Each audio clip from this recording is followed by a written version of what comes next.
Boa noite novamente. A gente se viu, não foi? Na aula de... Ai, não lembro. Evolução. Foi evolução mesmo. Evolução foi o que a gente evoluiu durante a aula. Então, hoje, me prometam que vocês vão ficar em médiums. Não invadam para obsessão, desobsessão. Vamos tentar ficar em médiums bonitinho. Tá, vamos fazer esse combinadinho? Arrasou, então. Então, boa noite novamente. Eu sou Agni Fidelis. Vou estar com vocês hoje. Até que hora, gente? 11h30, eu acho ótimo. Gosto dessa informação, mas eu acho que vão me botar para fora antes. Então, até 21h15, é isso? 21h10? E 30? Aí os meninos me matam.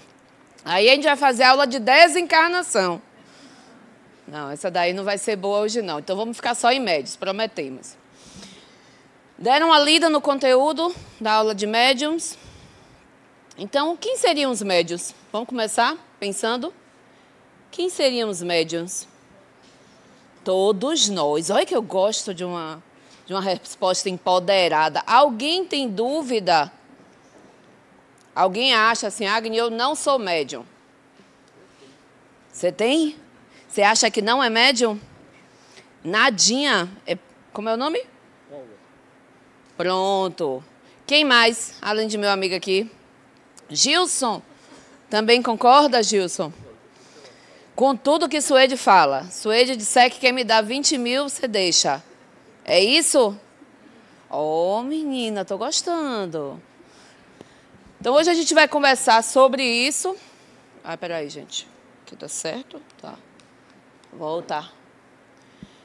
O objetivo da nossa aula hoje é entender, primeiro, sintonia e afinidade, porque mediunidade passa por sintonia e afinidade, certo? Aliás, outras coisas também passam por sintonia e afinidade, vocês vão ver aí ao longo da aula. Mas para a nossa aula hoje de médiums, sintonia e afinidade é o primeiro tópico que a gente tem que falar sobre.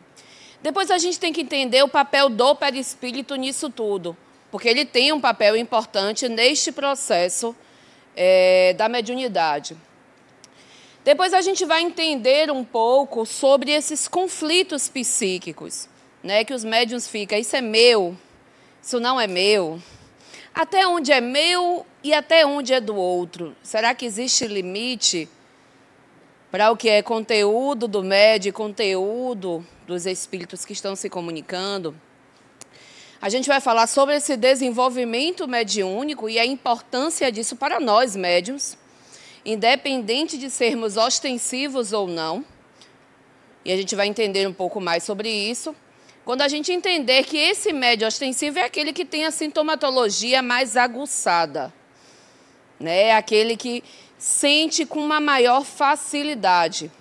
Não quer dizer que os que não sentem não sejam médiums, mas eles têm uma menor clareza do processo mediúnico. E aí, nesse momento que a gente estiver falando sobre esse transe especificamente, a gente vai tirar a dúvida do que é animismo. Que muita gente confunde animismo com mistificação. São processos diferentes. Ainda nesse tópico, a gente vai tentar entender um pouco quem são esses tipos de médiums. Vocês leram o capítulo do livro? Leram o livro dos médiuns? No livro dos médiuns, tem diversos tipos de médiuns. A gente não vai trazer todos, mas vai pincelar os principais, ok? E finalizamos a aula de hoje falando sobre tipos de reuniões mediúnicas. Principalmente, aí eu vou focar bastante nas que tem aqui na casa, que são os campos que tem e o que vocês terão acesso, ok? Alguém aqui na frente está sentindo calor? Rodrigo, meu filho, desliga isso aqui, vá. Eu vou acabar tendo uma hipotermia. Olha que eu já vim de casaco, amigo. Mas, olha, chega o dedo, já está roxo, cianótico. Adoro isso. Ó, te amo. Viu? Coraçãozinho coreano para você. Bora lá. Podem pescar, não tem problema não. O que é que vocês entendem por sintonia e afinidade? Quando vocês falam assim, eu me afinizo com fulano, eu me afinizo com tal lugar, vocês estão colocando isso em que local? Que tipo é essa afinidade? Tomaram café, gente? Ou só eu tomei café? Não, porque hoje eu passei o dia no café. Como é, Oswaldo? Ajuda aqui. Magnetizado, compatível. Quem mais? Tô com frio. Não, eu também acho que eu vou falar. Bonito eu não sei, mas vou falar loucamente a aula toda. Não tenho a menor dúvida. Mas vamos lá entender. Afinidade a gente está falando em que local? Em pensamento, em que mais? Em sentimento, sensações, vibração.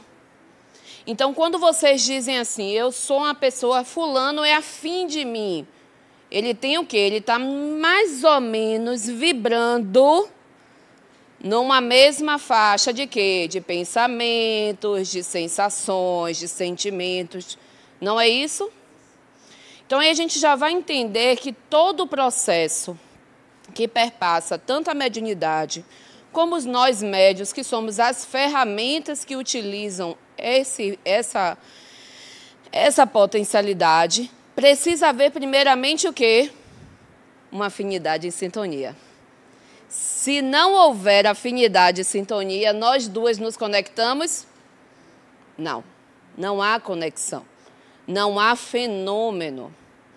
Então, para que haja fenômeno, é necessário haver afinidade e sintonia. E aí, oi? Isso é bom. E aí a gente precisa entender assim, então, Agni, as pessoas, os espíritos, sejam eles encarnados ou não, que estão próximos a mim, e que naquele momento nós estamos no mesmo local, desempenhando uma mesma atribuição, por um mesmo objetivo, naquele momento nós temos a mesma afinidade, a mesma sintonia? Não necessariamente. Sim. E logo depois eu senti assim um mal-estar muito grande que não sei de que origem, sendo que eu não estava vibrando numa sensação ruim. Então eu trouxe para cá para isso, porque desde então, no início das aulas que eu venho entendendo Sim. essa questão de afinidade, de tudo isso, então eu estou vigiando meus sentimentos, meus pensamentos, e eu percebi que eu estava bem. Mas, por algum motivo que eu não sei explicar, eu também me senti mal depois. Lucimar, né? É. Então, eu penso assim, será que são coisas que estão lá no perispírito que eu não estou enxergando? Ou alguma vibração espiritual que eu não estou captando, mas ela está lá? Então, por isso a questão de nem sempre, na minha opinião. Aí Lucimar trouxe uma coisa interessante. O que é que nós vibramos? A nossa vibração é um padrão energético, não é isso? E esse padrão energético é mantido por quem? Por quem somos. Por quem somos, não apenas pensamento. Por quem somos.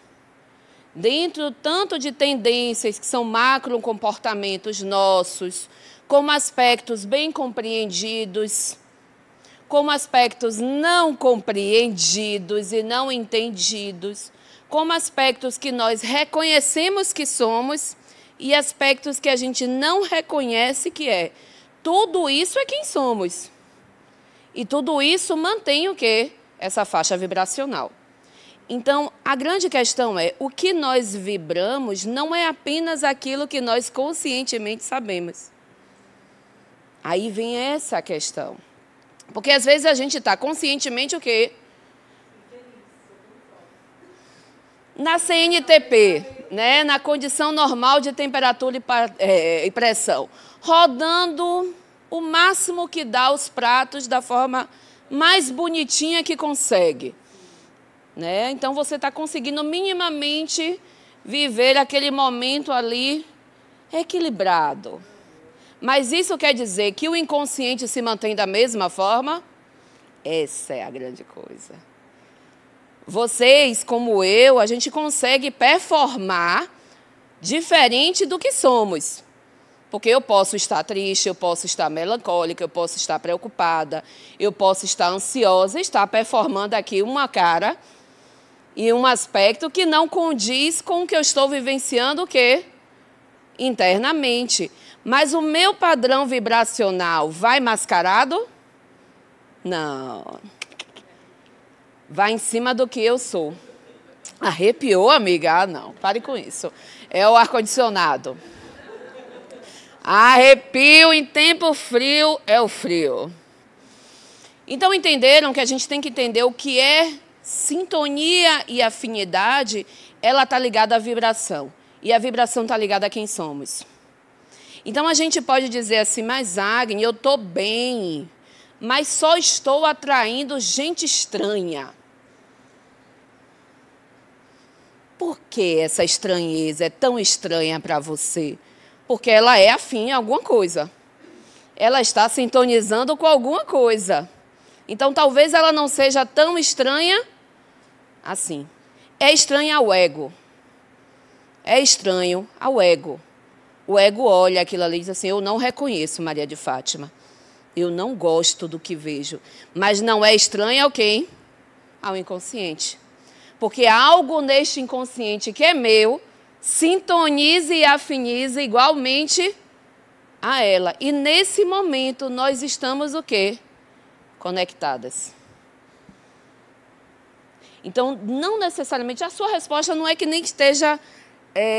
ela está parcialmente correta. Em que sentido? O fato da gente estar aqui na sala, nós estamos vibrando no mesmo momento? Não. As vibrações são totalmente diversas. Porque a manutenção da vibração é a manutenção a partir de quem somos. E não do que gostaríamos de ser. Daquilo que somos. E aí a gente não tem como negar. Você pode não reconhecer quem é. Por uma inabilidade real que nós ainda temos de nos apoderarmos de quem somos. Mas isso não impede que sua faixa vibracional mostre quem você é. E como você está naquele momento. Porque venhamos e convenhamos, nós estamos a todo momento da mesma forma? Não, a gente está igual um traçado cardíaco. Horas você está lá, né? Ó, good vibes, gratiluz, o amor ao próximo, emanando bastante amor. 2 minutos depois você já está, Ave Maria, meu Deus, cadê? Onde é que está? Onde é que eu pulo para algum lugar aqui para sumir disso tudo? Então, a gente está sempre da mesma forma? Jamais. E, portanto, nossa vibração o quê? Oscila. E se a vibração oscila, oscila também o quê? Quem nós nos afinizamos e quem nós sintonizamos. Então, isso já mostra que a gente fica o quê?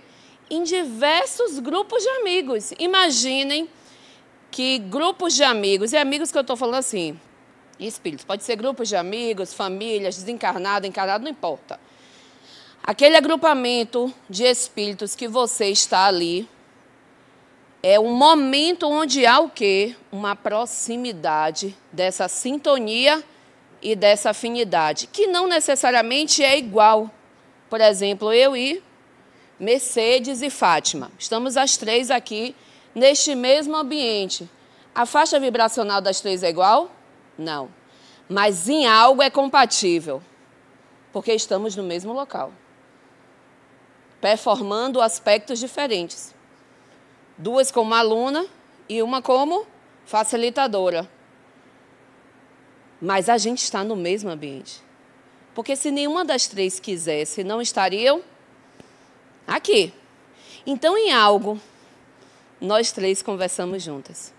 E isso mantém essa afinidade, essa sintonia, enquanto as 3 quiserem. A partir do momento em que algo, em uma de nós 3, deixar de querer sobre aquilo, o que é que acontece? Aquele espírito se vai. E a gente vai sintonizar e se afinizar com outros espíritos. Até aí tudo bem? Então, tudo aquilo que a gente está, no ambiente em que nós estejamos, que às vezes a gente fala assim, Vou pegar bem sua fala, Lucimar. Eu estava bem, good vibes, ó.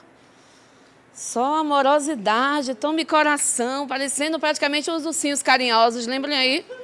Só emanando luz. Né? E daqui a um momento chegou praticamente o filme da Xuxa, do País do Baixo Astral.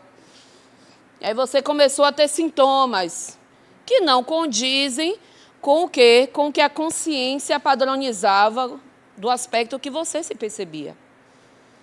Aí a gente precisa entender o quê? Em algum lugar você sintoniza e é afim àquela energia. E é por isso que isso gera a aproximação. Que é um tipo de sintoma exatamente dos médiuns ostensivos, que é aqueles pensamentos...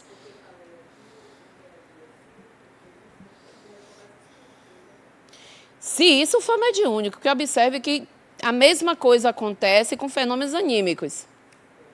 E é basicamente você com você mesmo, é você criando sozinho. A diferença de fenômeno anímico para fenômeno mediúnico é apenas que no anímico sou eu comigo mesmo e no mediúnico sou eu e Mercedes. Até aí tudo bem? Então vamos... Diga, amigo. Vai, Marco. É Marco, né? Tá.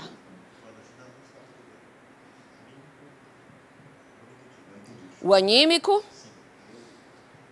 o fenômeno anímico são aqueles fenômenos produzidos pelos espíritos, sem a influência de outro.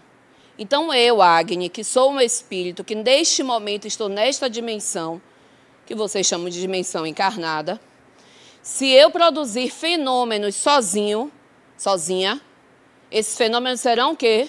Anímicos. Por exemplo, clareaudiência, clarividência, desdobramento, transporte. Isso são fenômenos anímicos. Não, peraí, Mercedes, que agora eu ia botar você como desencarnada. Não. Pode botar? Não tem problema. Olha a situação.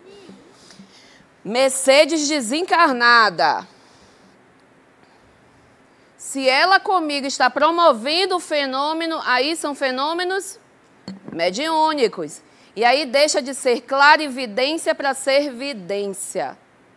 Clareaudiência para ser audiência. Desdobramento anímico para desdobramento mediúnico. Transporte apenas anímico para transporte mediúnico. Levitação anímica para levitação mediúnica. Então, qual é a diferença real desses dois tipos de fenômeno? Em um, você está promovendo sozinho. Só você. Espírito encarnado. No outro, você está promovendo você, médium, e o desencarnado. Certo? Fenômenos mediúnicos são feitos interdimensional. Então, nunca será com dois encarnados. Serão com espíritos em dimensões diversas. Tem que ser interdimensional. Aí vocês vão dizer, pode ser com dois desencarnados? Eu vou dizer que pode, no ciclo 5 a gente abre isso melhor. Porque é interdimensional. Dimensões diferentes. Tá aí tudo bem? Tinha um dedo aqui, vá. Peraí, Marco, respondi. Ficou claro? Mas a gente volta a isso já já. Boa noite. Boa. Só para tirar uma dúvida. Ei. Vou só citar um exemplo. Cite. Um médium numa mesa mediúnica começa a criar uma comunicação que não existe comunicação mediúnica nenhuma. É ele mesmo que está criando aquela comunicação. Seria isso? Não necessariamente. Que aí eu tenho que entender esse contexto desse médium nessa reunião mediúnica, até que ponto ele sabe que não tem espírito, que ele está... Ou seja, não necessariamente... Pronto, perfeito. Presta atenção. Um médium que já passou pelo desenvolvimento mediúnico, se ele está numa reunião mediúnica ou ele está numa reunião de desenvolvimento, onde eu entendo, como é seu nome? Tarcísio, que ele está aprendendo. Então, ele não sabe ainda dizer se ele está sozinho ou ele está acompanhado. Porque a sintomatologia é muito estranha no início. Que não é porque seja estranha, é porque o médium e tudo aquilo que foge do padrão dele gera o quê? Medo, desconforto, estranheza. Então, às vezes, ele não sabe dizer com clareza se aquilo é apenas dilatação perispiritual para um fenômeno anímico ou dilatação perispiritual porque Mercedes está sintonizando comigo e a gente está dilatando perispiritualmente para que haja aproximação. Então, ele não sabe ainda dizer. Mas, assim, passou do desenvolvimento, Tarcísio, ele sabe dizer se aquele fenômeno é puramente dele ou não. Se está puramente dele, ele pode promover um fenômeno anímico dentro de uma reunião mediúnica? Pode, e ele vai dizer. Ele vai dizer lindamente. Ó, eu estou percebendo isso não é evidência. Isso é o quê? Clarividência. Olha, eu estou ouvindo isso e não é audiência, é clareaudiência. Olha, eu estou desdobrando, que ele vai desdobrar, ele só vai voltar. Quando ele voltar do desdobramento, que ele vai dizer, eu desdobrei sozinho por deslocamento perispirítico, ou eu desloquei porque Mercedes favoreceu esse deslocamento para que ocorra concomitantemente ao deslocamento do médium, o transe mediúnico com ela, porque é concomitante ao processo. Então, ele vai falar. Pode ocorrer um fenômeno anímico dentro de uma reunião mediúnica? Sim. Além do mais, vocês vão perceber ao longo dos estudos da ULI que todo fenômeno mediúnico tem um quê de anímico. Porque todo fenômeno mediúnico perpassa por quem? Pelo psiquismo do médium. Então, querendo ou não, todo fenômeno mediúnico tem uma porção de quê? De anímico, mas os fenômenos anímicos não têm porção nenhuma do quê? Do mediúnico. Você pode ter um fenômeno mediúnico fora de uma reunião mediúnica? Pode. Você pode ter um fenômeno anímico fora de uma reunião mediúnica? Lindamente. Já que esse não precisa de quê? Da interferência de ninguém. Deu para entender aí? Ou teve alguma coisa que eu não captei da pergunta? Foi? Então, bora lá. Até aí, tudo bem, gente? Aí, quando a gente entende que o perispírito... Vocês ouviram do perispírito já, não foi? Tá. Algumas funções do perispírito são importantíssimas, eu até falei aqui sobre. Dilatação dele, porque quando eu dilato o perispírito, eu amplio o quê? A área do mesmo. Portanto, eu amplio o quê? A captação desses fluidos. A partir do momento que eu capto mais, eu permito o quê? Uma maior clareza daquilo que eu estou captando. Portanto, se eu dilato mais o perispírito, eu tenho maior o quê? Clareza daquilo que eu estou captando. Em contrapartida, se eu dilato menos, eu tenho menor clareza. Mas, Agnes, se eu desloco, criatura, se o perispírito está deslocado, você não apenas tem clareza, como você pode ir para outros locais, que é com o que acontece com o quê? Com o desdobramento. O desdobramento é o deslocar do perispírito.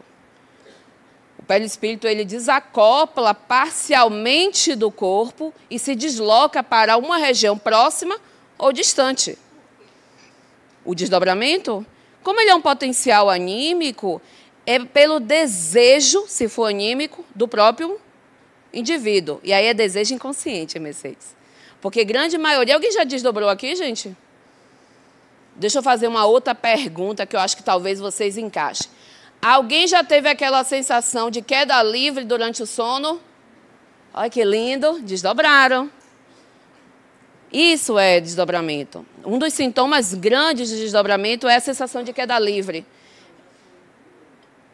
Não, amiga, o queda livre, voando todo mundo sonha. Eu acho maravilhoso. O que é a queda livre? Não é no sonho. É quando você parece que está o quê? Aterrissando no corpo, literalmente. Parece que você está caindo na cama e está no meio da cama. Você chega a dar aquele truncão assim na cama e fala, oxi, para onde é que eu fui? Essa sensação de queda livre é a sensação do retorno do quê? Do desdobramento. Que é uma decisão de quem? Do espírito e não do personagem.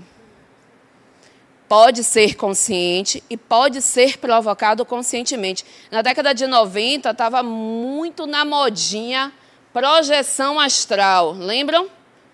Técnicas de projeção. Semanas atrás, que eu não me lembro de sonho. Porém, eu tive uma síncope que até então não foi descoberto o que causou. Já fiz a parte cardiológica, neurológica, não tem explicação. Mas foi ao acordar, entendeu? Ao ponto de eu abrir a testa. Aí a então, gente não entra bem... assim que não, entendeu? Não teve. Aí, quando você falou isso agora, aí do corpo, tipo, aterrissar, aí me veio essa lembrança. Lu, o desdobramento, você não tem queda, tá? Não. É a sensação de queda livre. É a sensação. É a sensação. Aí você poderia dizer assim, mas Agni, o que se assemelharia a uma síncope ou um desmaio, poderia ser um sintoma mediúnico? Poderia. A gente vai ver. Poderia. Poderia. Se você vasculhar tudo e zerar a hipótese, aí eu posso dizer assim, poderia. Me diga uma coisa, o anímico poderia ter um exemplo da hipnose? O cara que hipnotiza seria parte do anímico? Não, mas durante um processo hipnótico você pode desenvolver um transe anímico? Pode. Mas a hipnose não é uma possibilidade anímica. Mas durante a hipnose vocês podem promover? Pode. Porque o que a hipnose faz? Vocês sabem o que a hipnose faz? Ela afrouxa o controle do ego e permite a manifestação do inconsciente. Basicamente, a grosso modo, não é só isso não, mas a grosso modo seria isso. Então, durante esse processo, você pode ter uma manifestação anímica? Pode. Mas a hipnose não seria um fenômeno anímico, mas seria algo que o quê? Talvez startar, talvez auxiliar, que outras coisas também podem promover isso. O desdobramento também. O desdobramento... Você poderia desdobrar? Poderia. Mas a hipnose é tão conduzida. Se você pegar uma pessoa, um terapeuta que conduza mesmo uma hipnose bem feita, ele não vai deixar você desdobrar, não. Ele vai, no máximo, deixar você ir para uma clarividência, talvez uma clareaudiência, talvez alguns outros fenômenos, tipo luz, transporte. Mas ele não vai deixar você desdobrar, não, porque desdobrar, gente, é deslocamento do perispírito. Se o terapeuta quer que você fique lá falando dos processos, ele vai deslocar para quê? É para você ir para Dubai? Não vai, bicho. Não vai deixar isso ir para Dubai, não. Ele vai querer que você fique aqui, trabalhando os aspectos com ele. Essa sensação de que está caindo... Da queda livre. Da queda livre. Acordada pode ser também? Que é o quadro de É porque, assim, desdobramento não é para ocorrer no sono. Todo fenômeno anímico mediúnico é no estado de semivigília. Você não está nem em vigília, que é esse aqui acordadão, nem no sono. Você está naquele momentinho, assim, que se eu pegar você acorda. Se eu tocar em você, você acorda. Então, ele normalmente nesse estado de semivigília. Porque eu tive isso acordada totalmente. Eu achei, nossa, eu tive a sensação como se fosse alguém querendo entrar em mim. Porque eu falei, nossa, eu estou saindo do corpo. É porque a sensação do desdobramento, quando ele é consciente, a sensação que você tem, Ale, é que você está acordada. Porque você está consciente ao processo. Consciente. Então, a consciência é do psiquismo. A sua sensação é de consciência de que você está ali acordada. Mas o corpo, quem está olhando por fora, acha que você está ou naquele início do cochilo, ou como se você estivesse quase catatônica, com o olho aberto. Para dormir, não, eu estava acordada mesmo, sentada em um lugar e tive essa sensação. Falei, nossa, alguém está querendo entrar aqui. Mas o estado de semivigília não é deitado na cama, não é pronto para dormir. É aquele momento que você pode estar sentado no sofá assistindo qualquer coisa, ou você está aqui no centro, né? No momento, por exemplo, de oração, vocês estão em estado de semivigília. Ninguém fica em oração em sono.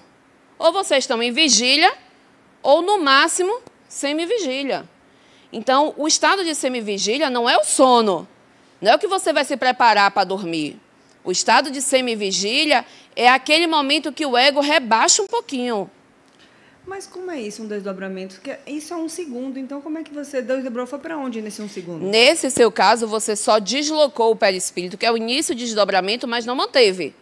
Voltou por medo. Entendi. Que é muito comum, gente. Que tem outras pessoas que, por exemplo, você voltou de boaça. Tem gente que tem aquele terror noturno, que tenta voltar e não consegue. É como se ficasse sem conseguir acoplar. Aconteceu, deixa eu ver aqui a pergunta, a gente volta para você. Boa noite. Eu tive essa sensação de sair do corpo e voltava ao corpo quando eu tocava em algo que eu considerava sólido, como o passamento da porta do quarto, coisas desse tipo. Então, como foi dito num vídeo que eu assisti essa semana, a sensação de que o corpo era uma coisa morta, sabe?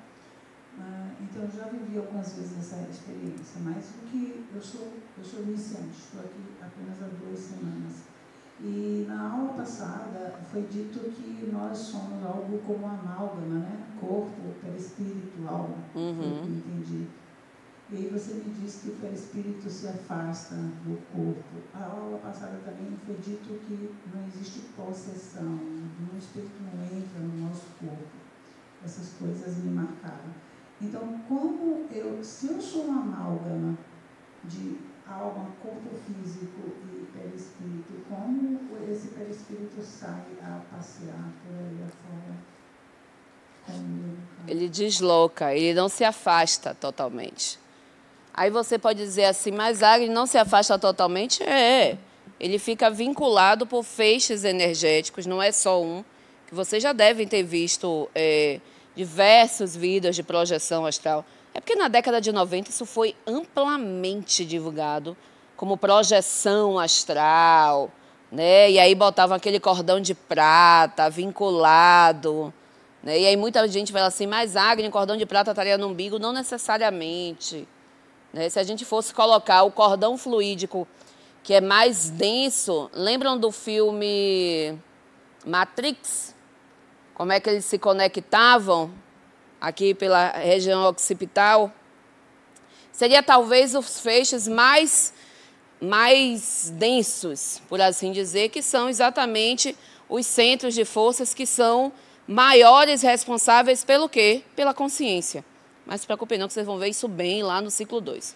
Só estou trazendo para poder responder a sua questão. Então, quando a gente desloca perispiritualmente, você ainda mantém vinculado o corpo perispiritual ao corpo físico por todos esses feixes luminosos, né? De fluido, de fibra. Ele tem a mesma constituição que a constituição do perispírito. Então, isso permite que o corpo físico ainda se mantenha conectado, porque se há rompimento desses feixes, ocorre o quê? Desencarne. Então, no desdobramento, você se afasta, mas esses feixes mantêm o quê?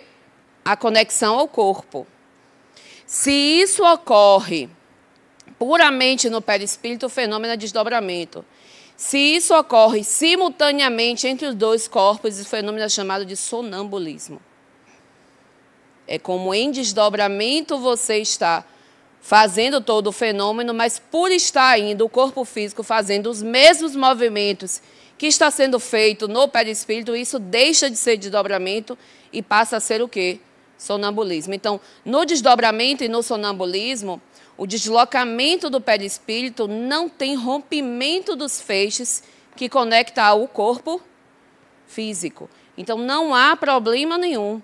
Quanto maior a consciência do espírito, mais distante ele consegue ir em desdobramento. A finalidade é exatamente você não se limitar a esse corpo aqui.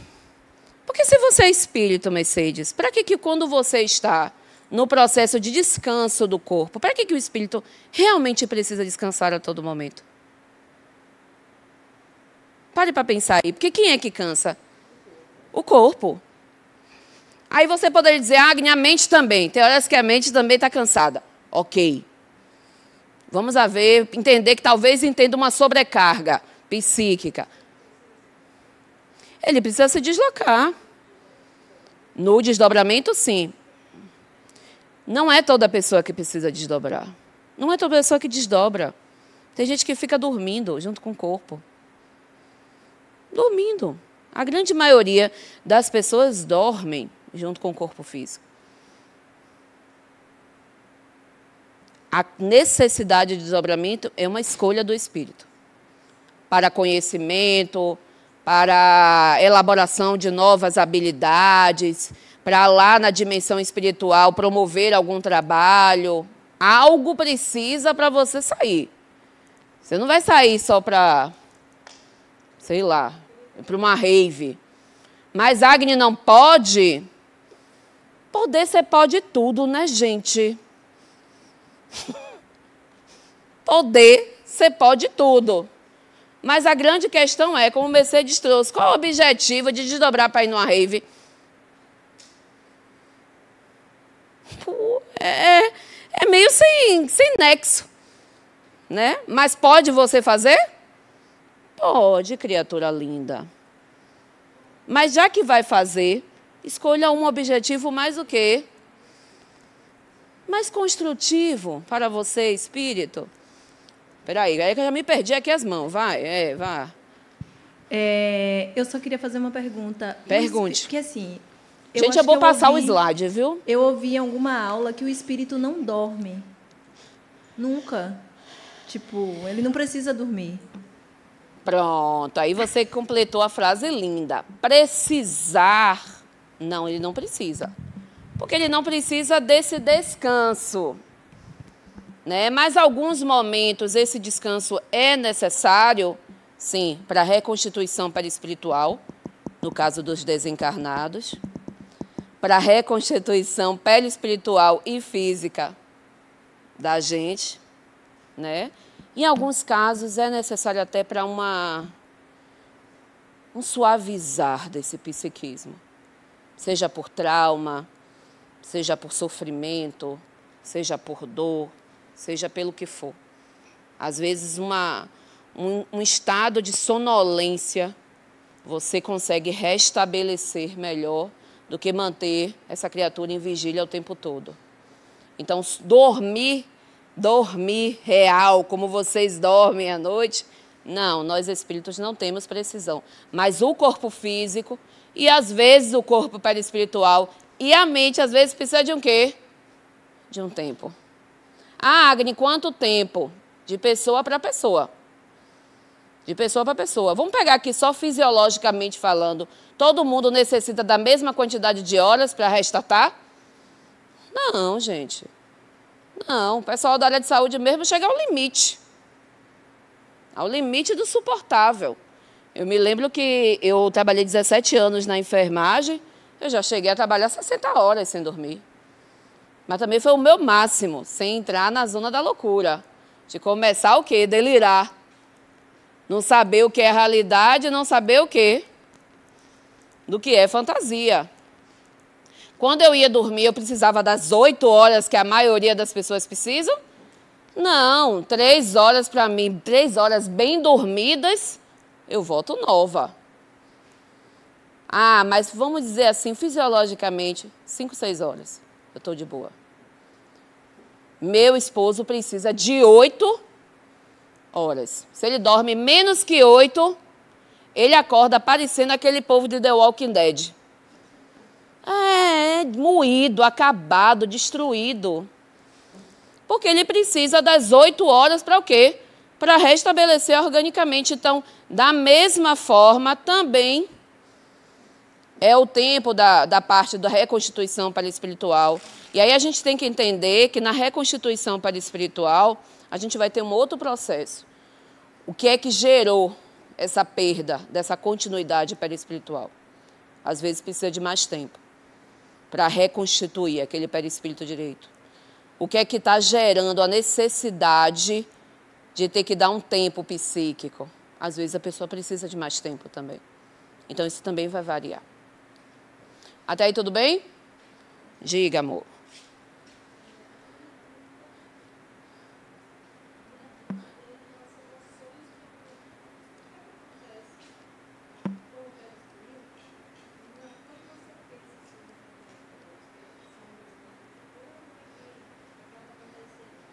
Tá, vamos fazer o seguinte, eu te respondo isso. Deixa eu entrar em desenvolvimento mediúnico. Eu respondo, prometo a você, tá? Desenvolvimento mediúnico. Então, nós médiuns, sejamos ostensivos ou não, é de bom tom desenvolver. Por quê? Porque aí você entende o que é seu, o que é do outro, até mesmo quando você não é ostensivo. Porque você pode não ter a sintomatologia ostensiva, que a gente vai ver daqui a pouco, mas você pode perceber aqueles pensamentos que às vezes não é seu. Você fala assim, poxa, cadê minha amiga Lu? Foi tomar café. Onde foi, minha bichinha? Estava aqui, Lu. Lucimar, cadê ela? Foi aonde? Não, gente, ela não desdobrou, não, porque ela estava aqui fisicamente. Só se foi um efeito de sonambulismo. Poxa, acabei de falar isso, aqui nada. Nesse caso que Lucimar falou, que não está aqui para ouvir, mas vocês estão e contam para ela depois.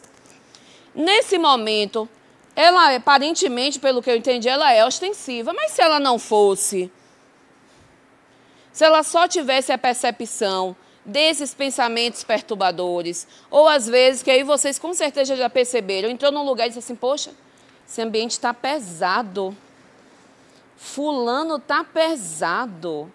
Ou então, o contrário, olha que ambiente tranquilo, gostoso, olha que energia maravilhosa essa que vem aqui. Então, isso é percepção que não necessariamente é a percepção do quê? Do ostensivo, mas é de qualquer tipo de médium. Todos nós vamos ter essa percepção, que às vezes não é tão nítida. Você não sabe trazer com clareza que um ostensivo desenvolvido vai dizer, poxa, essa energia é porque eu estou sentindo angústia, essa energia traz uma noção de saudade, de luto, de alegria. Então, ele traz uma clareza maior. Essa é a diferença do ostensivo para o sensitivo. Mas desenvolver, independente de você ser ostensivo ou não, traz equilíbrio psicológico. Porque você começa a entender o que é seu e o que é do outro. Aí você diz assim, ó, beleza, tudo bem que eu tenho o meu grau de melancolia, mas isso aqui já é demais. Isso não é meu. Ok, que eu tenho meus momentos de raiva, mas essa raiva que está aqui não é apenas minha. Então, isso traz o quê? Uma compreensão melhor de quem você é e de como você está. E até onde vai as suas próprias questões, e ó, Lu ali, ó. E aonde chega a compreensão do outro. Então, desenvolver a mediunidade traz, sim, o quê? Um equilíbrio maior psicológico. Aí a gente vai ter também uma segunda questão, educação. Eu posso mediunizar em qualquer lugar? Pode, gente, a gente já superou esse poder. Pode. Eu devo? Não. Poder, vocês podem tudo. Mas devem. Aí é a grande questão. Qual é o objetivo de mediunizar, por exemplo, dentro do trabalho?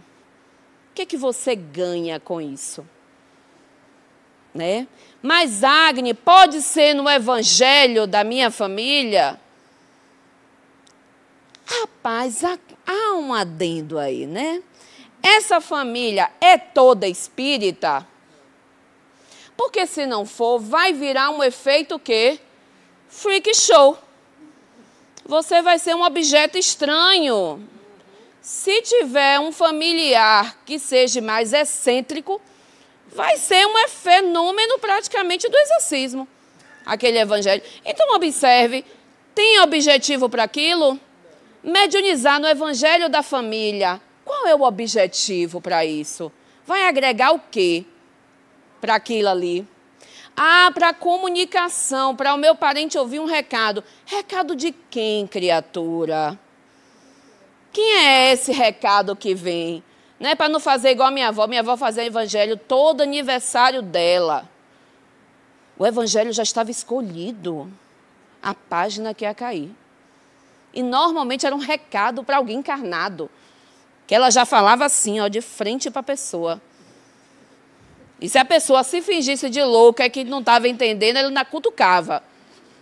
Você está ouvindo, fulano? Aí eu era pequena, não entendia isso. Depois eu comecei a fazer assim, eu perguntei mesmo, minha mãe, esse evangelho é de cartas marcadas aí já, né? Ela fez, fique calada e só observe. Sabedoria é tudo, né? Então, qual é o objetivo disso? É a primeira coisa que vocês têm que pensar. Se desenvolver a mediunidade é para que eu utilize essa mediunidade de uma forma tranquila, natural, sem essa agonia toda. Então, aonde fazer isso? Aí, uma vez eu ouvi uma aluna do ciclo 3, que virou e fez assim, mas Adenauer fala nos seminários e palestras dele que nós devemos naturalizar a... Fantástico, mas desenvolva primeiro. Primeiro se entenda médium. Primeiro se perceba fazendo o transe. Entenda como isso repercute em você. Desenvolva e só depois o quê? Naturalize. Aí sim. Aí você pode utilizar essa ferramenta em outros ambientes sem o show? Pode. Eu trabalhei 17 anos, eu sou médium desde os 7. Eu tenho 40, faço as contas aí. Trabalhava dentro de um hospital e vai ter desencarnado de monte. É o que mais tem. É o que mais tem. Vocês pensam assim, ah, são dos que desencarnaram. Não. Dos que desencarnaram, de familiares, de pessoas que iam auxiliar, que iam ajudar no processo, de próprios profissionais da área que continuam trabalhando na dimensão. E você vai deixar a mediunidade? Tem um botão de desligar?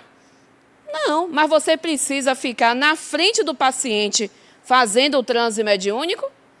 Não, o fenômeno está ocorrendo.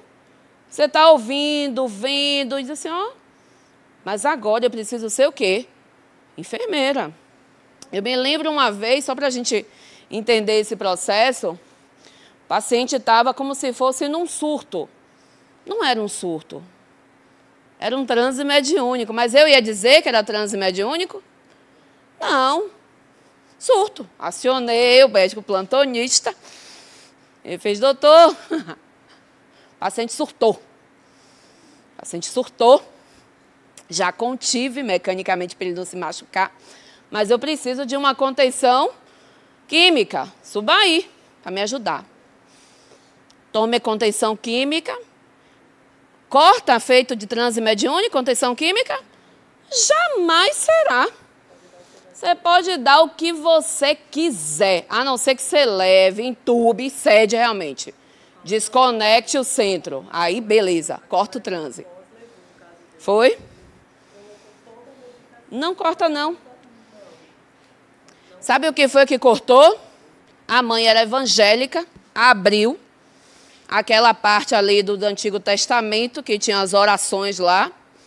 E tome oração, e eu com ela, junto com a técnica, ela, a técnica, e até a médica entrou junto. Eu sei que teve uma hora que realmente cortou. Aí o paciente voltou. Quando voltou, toda a medicação que tinha sido dada fez o quê? Coisa linda. Foi a noite mais tranquila.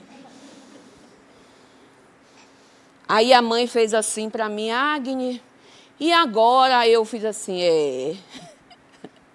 Fala o quê para essa criatura? Vá para a igreja. É evangélica, eu ia desmandar o quê? Por centro espírita?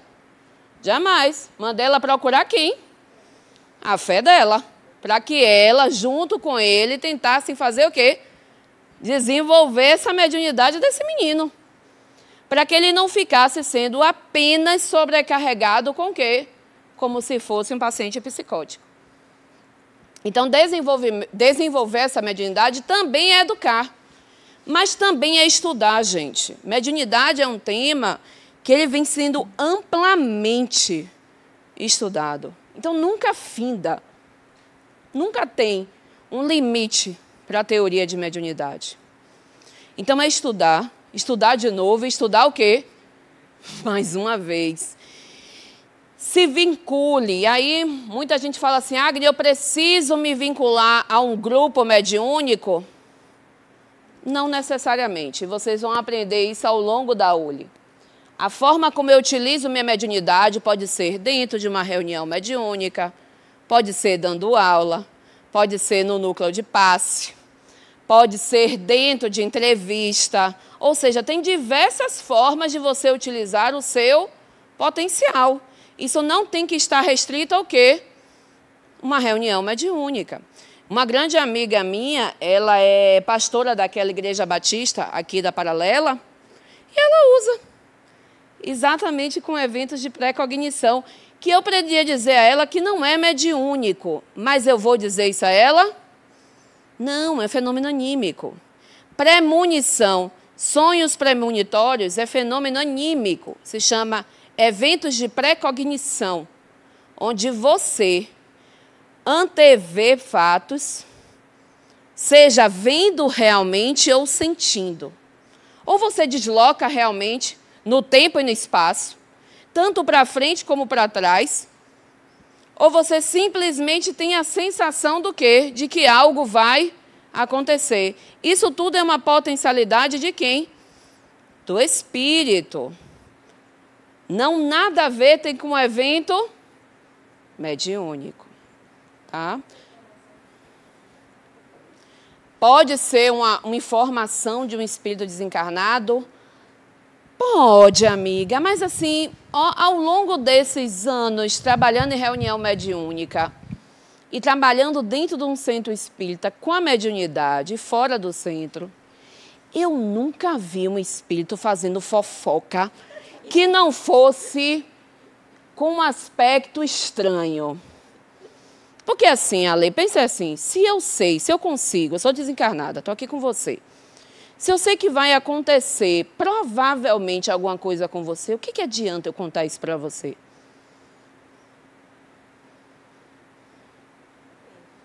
Você acha que pode mudar? Se a pessoa está indo, sei lá, vai pegar um avião, você sabe que esse avião, você viu que vai acontecer alguma coisa. Vai desencarnar. Sim. E aí, quantas pessoas já deixaram de entrar no avião porque uma outra avisou, disse que não tem uma sensação ruim? Quando eu era pequena, por exemplo, mesmo, eu era muito pequena, eu ouvi do nada que o bolo ia pegar fogo do aniversário. Eu contei para as pessoas do lado, eu não acho que isso foi informação minha. Tipo, eu não tinha condições de ter isso, eu era pequena. Então, você falando isso para alguém, a pessoa poderia tomar providência para não... Né? Preste atenção, gente. Linha do tempo, ela não é linear, para começar. Se eu chego para você, Ale, e falo, Ale, daqui a pouco você vai tropeçar. Eu teria que entender que você vai seguir todos os atos da mesma forma, do mesmo jeito que eu, na minha pré-cognição, antevi o passo. e vi você fazendo. Ou seja, eu tenho que ter certeza que tudo isso vai acontecer do mesmo jeito. Que nada em você vai modificar para que você mude o quê? O trajeto. Só aí já tem uma margem de erro gritante. A gente não faz as mesmas coisas do mesmo jeito que uma pessoa precog consegue antecipar. Não faz. Tem até um filme que fala bem sobre isso, com aquele... Como é o nome daquele ator que faz... Como é o nome? Isso, amigo! Como é o nome daquele filme? Fantástico. Viram? Não sei falar inglês. Como é a ler? Não, fale. Minority Report? Olha que pessoa chique. Achei fantástico. No filme, trabalha exatamente sobre isso. Precognição. Os precogs antecipam fatos. E a grande discussão é essa. O que garante realmente que na hora que um precog leu determinada faixa vibracional, que realmente meu amigo faria aquilo depois de um tempo? Quantas coisas vocês pensam e fantasiam, como diria Freud, loucamente na mente, mas na hora que vai para a realidade não fazem do mesmo jeito, nem da mesma forma, e às vezes nem chegam a fazer. Essa é a grande questão da precognição.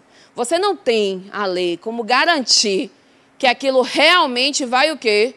Acontecer. Aí você poderia dizer, mas Agni, é um acidente de avião. Vou contar. Quem é que me garante que é realmente uma precognição e não é um medo meu startando um processo de fantasia? Na dúvida, não vai. Foi dessa forma que eu não fiz o passeio de escuna, porque minha avó teve uma precognição fantástica, que eu morri o quê? Afogada. Será? Não sei. Nunca saberemos, mas sofri bullying na escola por 4 anos, porque fui a única mimada que não foi nem de boia, porque poderia ter mandado o quê? Uma boia. Não poderia? Dentro do processo de precognição da matriarca da família, não poderia ter mandado uma boia? Não, mas ela levou o quê? Ao pé da letra, que tudo aquilo que ela antevia ia acontecer. A mente. Então, a grande questão de precognição, gente, e ainda mais em sonhos. Sonho tem muito mais fator psicológico do que realmente anímico e mediúnico. Que foi o caso de vovó Ivanilde. Peraí, Virgínia, calma, mulher. Peraí que eu te dou ângulo aqui para você falar. Então, o sonho, gente, não necessariamente aquilo que nós sonhamos é uma pré-cognição. E, às vezes, não são nem desdobramento, que muita gente pensa que o fato de sonhar com desencarnado seria o quê? Não, desdobramento, mulher. Oxi. Meu Deus, eu já me senti naqueles manual de sonho. Se sonhar com piolho é isso. Não, amiga, ajude. Que é desdobramento, porque todo mundo acha que quando sonha com um parente que desencarnou, seria o quê? Desdobramento. Não necessariamente é. Às vezes é só uma homeostase psíquica, um retorno ao símbolo, para que você ressignifique o luto. Não necessariamente é desdobramento. Portanto, não é todo sonho que vem como se fosse um aviso que é precognição. É um aviso, às vezes, para quem? Para você, criatura, trabalhar um conteúdo interno e não para deixar de ir para o passeio da escuna. Oh, aqui, amiga, não, é de cá. Não, é Virgínia, bichinha. Virgínia, amiga. Virgínia, ela pediu primeiro. Vai, amiga, vai você, vai.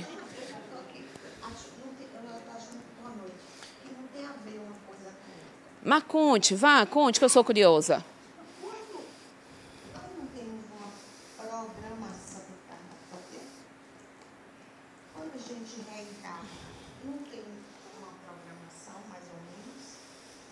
Vocês já tiveram aula disso?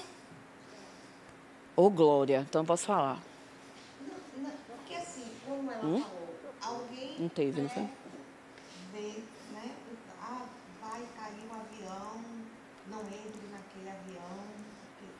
Mas não estaria na nossa programação não entrar realmente naquele avião por algum motivo e não ir porque não era a hora? Que confuso, né? Eu gostei, amiga, da pergunta. Eu entendi. É porque programação reencarnatória, gente, vocês programam outras coisas.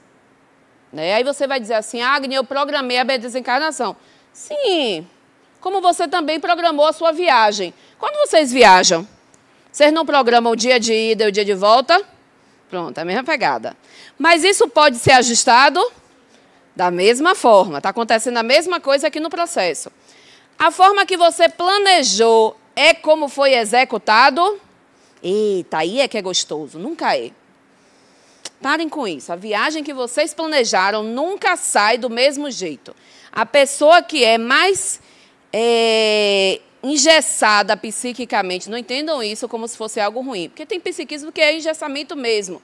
Tem que ser daquele mesmo jeito. O TEA mesmo tem uma rigidez psíquica. Tem que ser exatamente como foi feito, como era planejado, porque senão gera frustração. Tem pessoas que nem estão dentro do espectro e que têm a mesma rigidez psíquica. Gera frustração, até mesmo esses.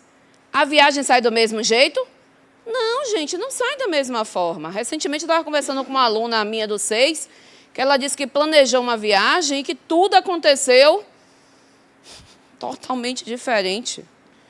Ela saiu frustrada da viagem, fez coisas maravilhosas, mas não saiu do jeito que ela queria. Então, a reencarnação, amiga, não sai do jeito que você planejou, ipsilitre. E aí a gente tem que entender que este eu que você é, que não é este personagem que você conformou para esta vivência, fica o tempo todo te lembrando que, criatura, vamos tentar retornar a uma rota mais parecida. Então, tem processos desses que vocês podem intuir. Podem, porque, como eu disse a vocês, fenômeno anímico não precisa de quê? De um informante, que eu chamo de fofoca espiritual. Porque eu, uma pessoa que vem orientar a lei, eu ia dizer que ela ia desencarnar no avião? Qual a finalidade disso? Ou, no mínimo, era para desencarnar mesmo, e o que adiantava eu mudar o processo? Ah, mas Agni não era, ia ser acidental. Aí eu ia gerar medo, porque às vezes você não consegue mudar. Quantas pessoas aqui tentaram mudar a rota de avião e não conseguiu? Mudar horário. Então, qual é a finalidade dessa informação? É isso que eu quero que vocês pensem. Porque um espírito que está ali para te auxiliar, qual seria a finalidade de falar essa informação? Até mesmo, por exemplo, o Adenauer traz isso direto em alguns relatos dele com amigos espirituais, onde algumas pessoas passam para ele algumas informações. Ele fala que ele segue ipsilitre, o que a pessoa diz? Não. Porque não tem porquê, gente. Imagine se fosse para ser tutelado por alguém. Qual o objetivo dessa reencarnação? Mas Agni é para não desencarnar. Mas, meu amor, você é um ser espiritual. Você não vai morrer, não, criatura linda.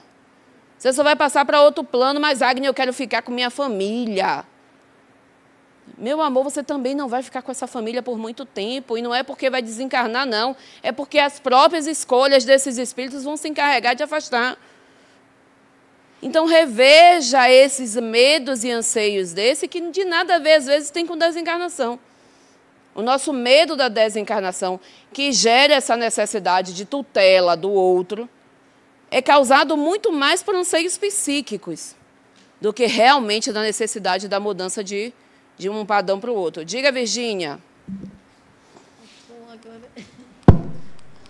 Em relação ainda aos sonhos que você falou. Vá.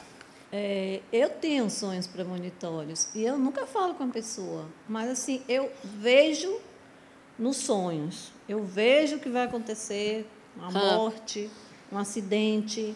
com alguém que eu conheço. Lógico que eu não falo para as pessoas, e às vezes eu até esqueço. Só que quando acontece, é exatamente da forma que eu sonhei. Entendeu? Eu vejo. Entendi. Eu vejo o caixão, eu vejo a forma que a pessoa morreu. Eu antecipo.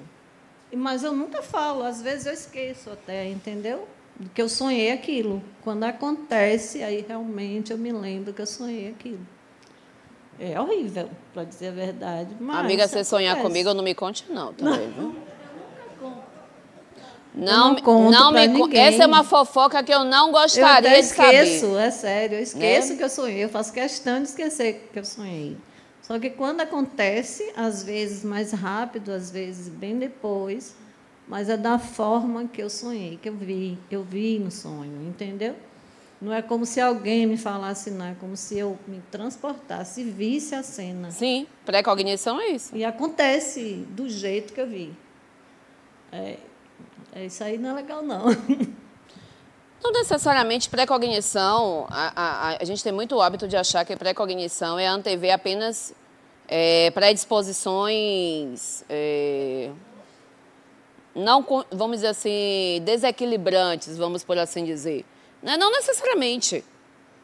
A grande maioria das pré-cognições que nós temos, em grande parte, está vinculada com a gente. Tá? Ah, mas pode ser uma pré-cognição com outro? Pode. Ela vai acontecer exatamente como eu vi? Não necessariamente, na grande maioria das vezes, não é. Por quê? Porque as pessoas mudam e têm escolhas diferentes. Que é o grande processo, por exemplo, assim, de quem joga... Ah, Agni, eu fui num jogo de carta e a cartomante me disse uma coisa e não aconteceu aquilo. Claro que não, alma. Você muda. Se você muda, o destino muda, porque o destino é modelado por você, pelas suas escolhas, por quem você é. O eu de agora não é o eu de antes. Então, a grande maioria das pré-cognições mudam. Voltando para as sensações que nós médiuns temos. Inspiração aguçada. Inspiração é diferente de intuição. Intuição é um fenômeno anímico. É você conversando com você mesmo. É você, espírito, relembrando a esse personagem que vocês já vivenciaram algo parecido. A gente já sabe resolver isso. A gente já passou por um processo parecido. A gente já vivenciou algo, então a gente já tem o quê? Habilidades para lidar com aquilo de um outro local. Isso é intuição. Mas se isso vem de Estela e não de mim, aí isso já é o quê? Inspiração. E as inspirações, Ale, é sempre lhe impulsionando e não lhe gerando medo, ansiedade, angústia, sofrimento. Aí vocês poderiam dizer assim, mas Agni, então eu estou reassistindo a novela Viagem? Alexandre promove uma inspiração? Não, ele promove o quê? Pensamentos perturbadores. Aí vocês vão dizer assim, Alexandre cria na cabeça daqueles personagens aquilo que ele quer? Ninguém cria nada na cabeça de ninguém. Você já tinha o quê? Uma tendência a isso. Ele só vai lá e estimula. Né? Diz assim, vai lá, Ale. Você já quer, mocinha? Lá. Vai lá, faça. Então, nos dois casos, você tem o quê? Um insuflar para que aquele indivíduo faça o que ele já teria tendência a fazer. Não há criação, que é uma grande questão que muitos médiuns ficam. Os espíritos ficam me influenciando a fazer algo que eu não queria. Não, criatura linda de mamãe, você já queria. Às vezes não é o quê? Consciente. Beleza, concordo. Às vezes é um desejo o quê? Inconsciente.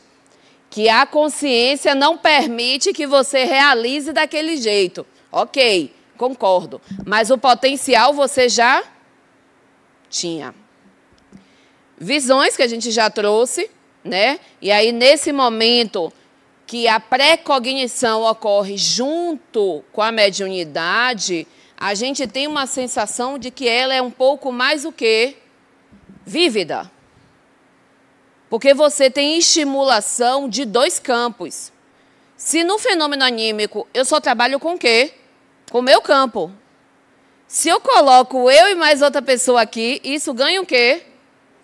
Um plus. Então, tudo que é fenômeno anímico, vem tudo sempre com o quê?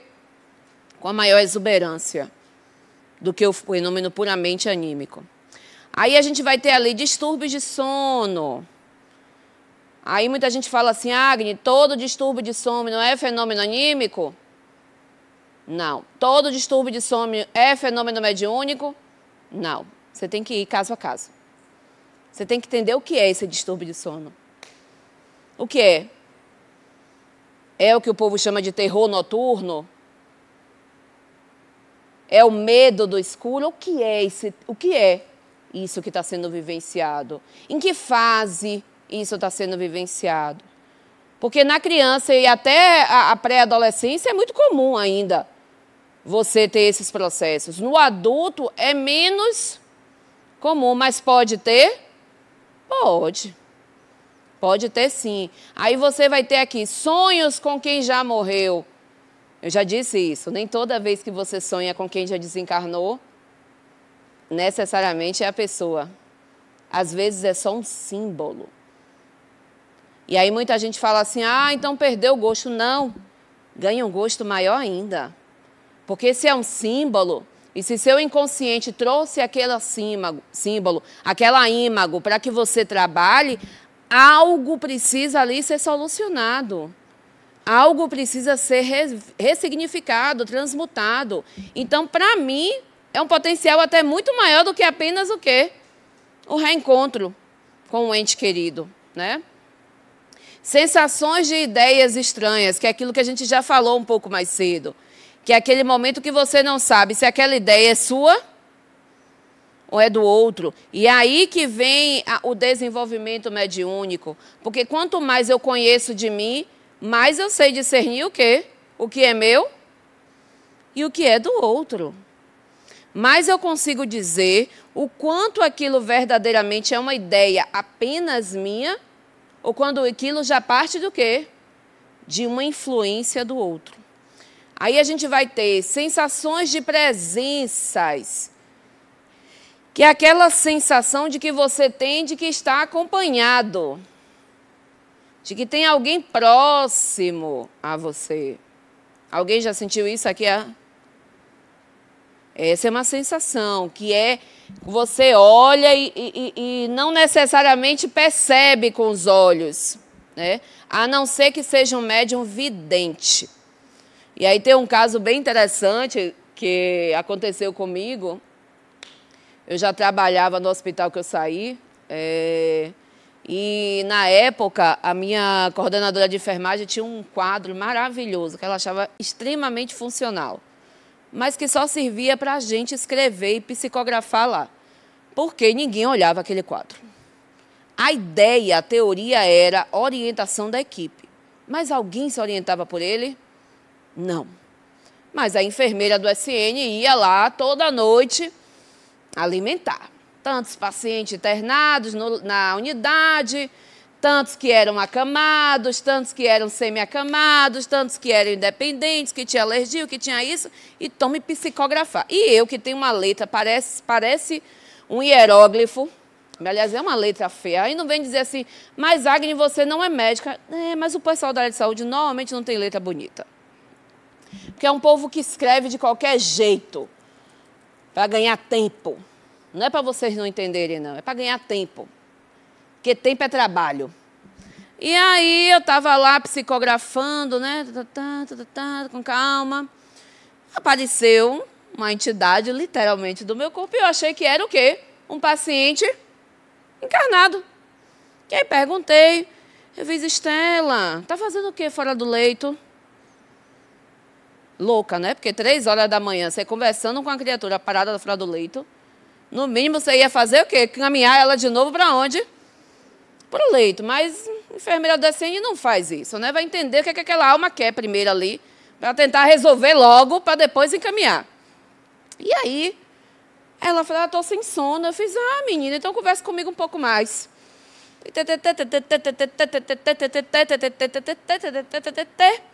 Terminei meu quadro. Quando eu olhei, eu fiz assim, ia dar umas 4 da manhã. Eu falei, mulher, está na hora de você dormir. Que aí amanhã, quando a gente entrar no quarto, você está morta. Literalmente, né? Aí ela fez assim, então eu vou. Se picou. Deus sabe para onde, né? Porque depois que eu fiquei assim, deixa eu ver essa mulher aonde, que letra que ela tá? Aí tinha uma técnica do meu lado, assim, né? Aí eu fiz, Chica, qual letra que essa senhora tá? Que eu tô aqui tentando me lembrar do rosto dela. E não tô me lembrando de ter visto essa criatura. Ela, Agnes, eu tô aqui, fazendo oração. Da hora que você tá abrindo essa boca, conversando com o vazio, que eu estou aqui orando para tirar esse demônio que tivesse aqui nesse posto com você. Foi aí que eu me toquei que o quê? Que aquilo não era o quê? Encarnado.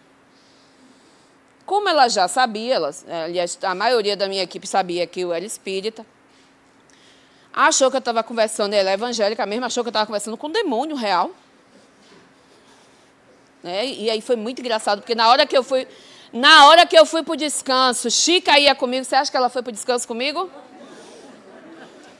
Essa mulher passou anos sem ir para o descanso comigo. Com medo do quê? Do demônio aparecer na hora do descanso. E aí eu fiz assim, menina, é uma desencarnada. Adiantava eu falar isso para ela? Não. Então, às vezes, acontece isso, não apenas a sensação, mas o médium pode ter evidência nesse momento? Pode. No meu caso, estava tendo o quê? Vidência e audiência, porque eu não só estava vendo ela, como eu estava conversando com ela loucamente. Eu passei 1 hora falando com a desencarnada. Loucamente. E a gente conversou muito. Não foi pouco, não. Que Chica, não é à toa que Chica estava com óleo ungido. Sem mentira nenhuma. Uma Bíblia e um óleo ungido para tacar em mim ali. Diga, amigo. Você também passou por isso? Não. Passou? Você não quer me contar? Quase. Eita, fofoca boa. Essa foi boa? Você que percebe tudo isso, há uma diferença entre o centro cirúrgico e o hospital? Sim. Você quer saber o que era pior?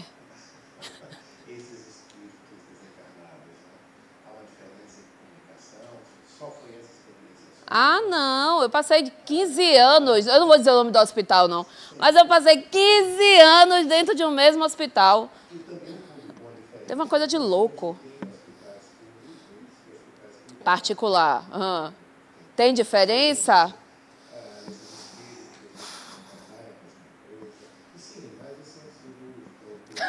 Você quer saber no centro, né? Quando você foi letivamente...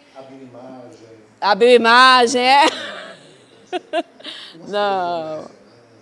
Não tem diferença alguma, não. Assim, porque, a verdade, o hospital, no plano, na ideia da dimensão, né, como muita gente assim chama de plano espiritual, mas eu chamo de dimensão, né?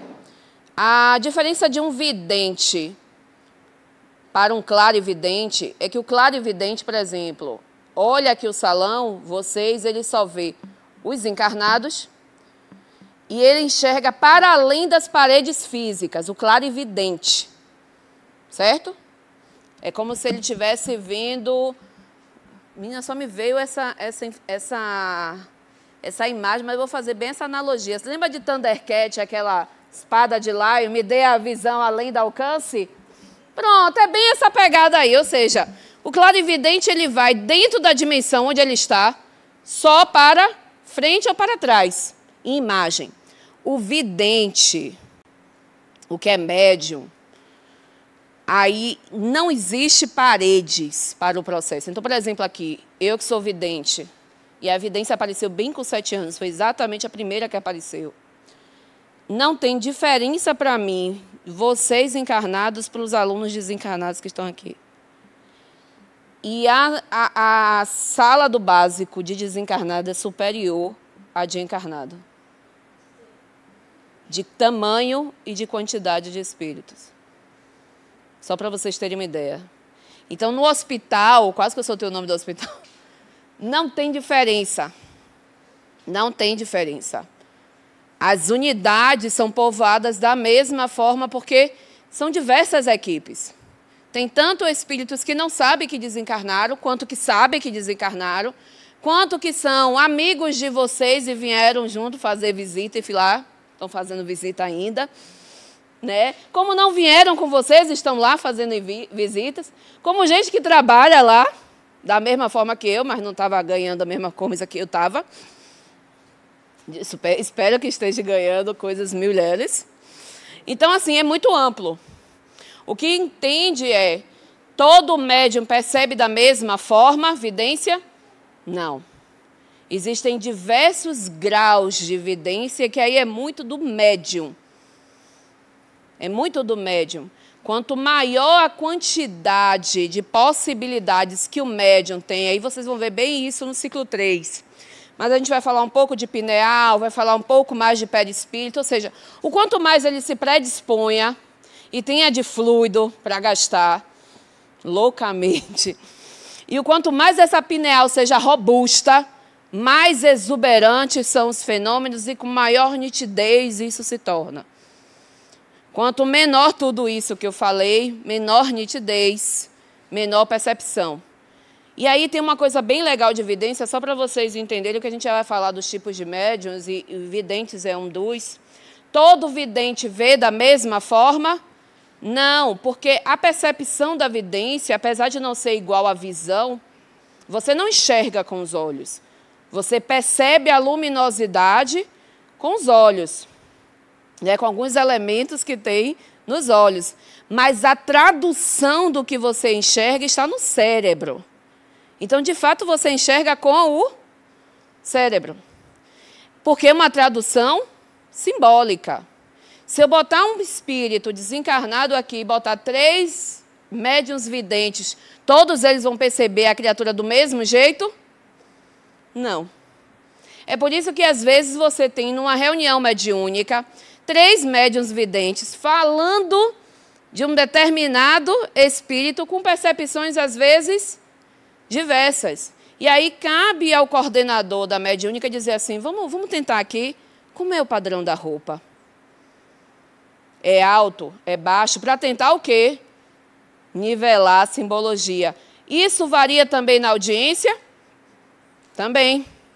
Também vai variar na audiência. Como também vai variar no quê? Na psicografia, na psicopictografia, no transe da psicofonia, porque tudo perpassa pela mente do médium. Portanto, vai ter essas variações de percepção da dimensão. Tá? Segura a mão aí, segura a mão de Deus, vai dar certo. Sensação de desmaio, Lu, que pode ser apenas uma sensação real de desmaio, ou às vezes até um desmaio propriamente dito. Alguém já viu um termo que tem muito na cultura do candomblé, que diz assim, fulano bolou. Alguém já viu o que é bolar? Parece uma síncope. Lindamente, que se você não segura o médium, parece que ele está tendo síncope. É exatamente isso. Isso pode ser desde a sensação de fato até o quê? O apagar real. Lógico que com o desenvolvimento mediúnico, isso vai estar nesses apagões? Não. É todo médium que tem? Não. Também. Aceleração dos batimentos cardíacos, e não é só batimento cardíaco.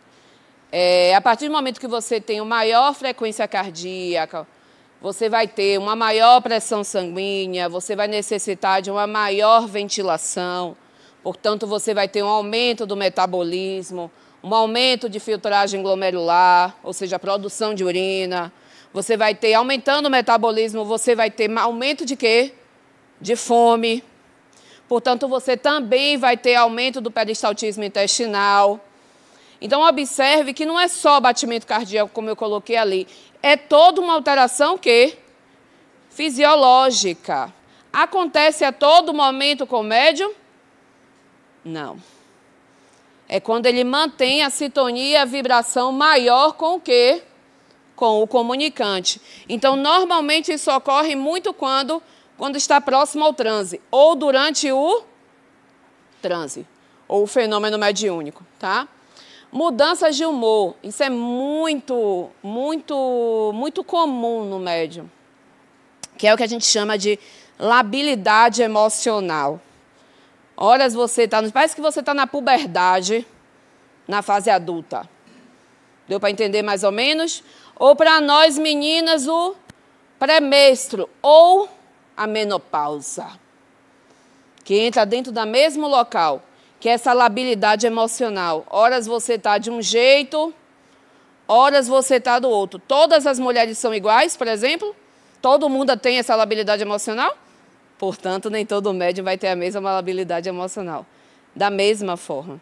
E aí, uma vez, uma aluna do ciclo 3 virou e falou assim, mas, Agni, se eu estiver na TPM, na tensão pré-menstrual, e estiver ali numa reunião mediúnica, como é que eu vou saber o que é da TPM? Criatura, vai fazer o transe, menina. Que fofoca é essa? Que necessidade é essa de determinar o que é da TPM e o que não é?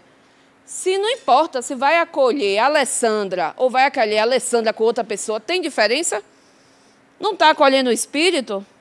Mas Agni é só a Alessandra. Então acolhe a criatura, gente. Tem que ser o tempo todo a Alessandra com Virgínia? Não. Tem momentos que os fenômenos anímicos ocorrem? Vão ter. E você vai deixar de acolher o espírito só porque é só o encarnado? Não tem necessidade disso, né?